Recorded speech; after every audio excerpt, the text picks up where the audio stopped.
Just days after giving birth to a healthy baby boy, our next guests were devastated by unexpected news.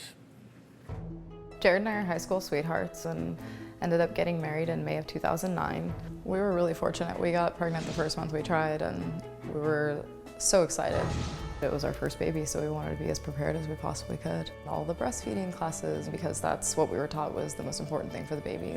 Formula is bad for the child. You need to give them breast milk. It's the best thing for them. Landon was delivered, and I'll never forget how I felt when they handed him to me. You don't understand the love for another person until you have a child.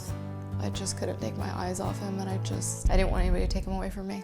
He started breastfeeding, and pretty much the entire time that we were in the hospital, he was on my breast.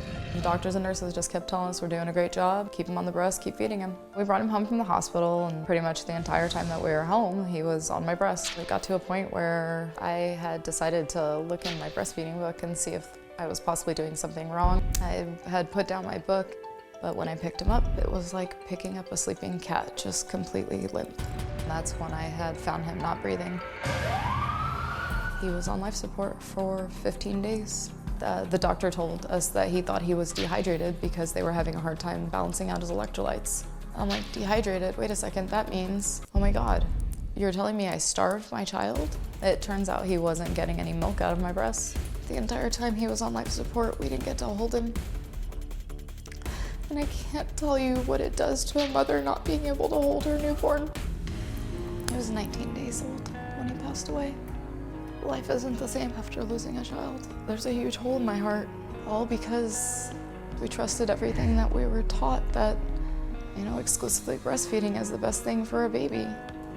And his death was 100% preventable, 100%. And there's no reason he shouldn't be here today, other than the fact that we were failed.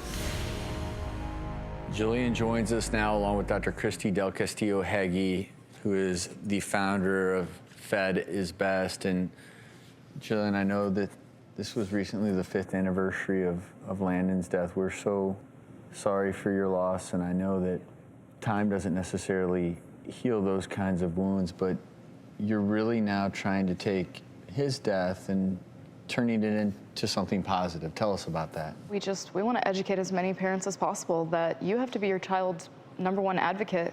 At the end of the day, you're taking that baby home. There's not going to be any doctors or nurses at home with you, and you just have to listen to those mommy and daddy instincts. We're given those for a reason.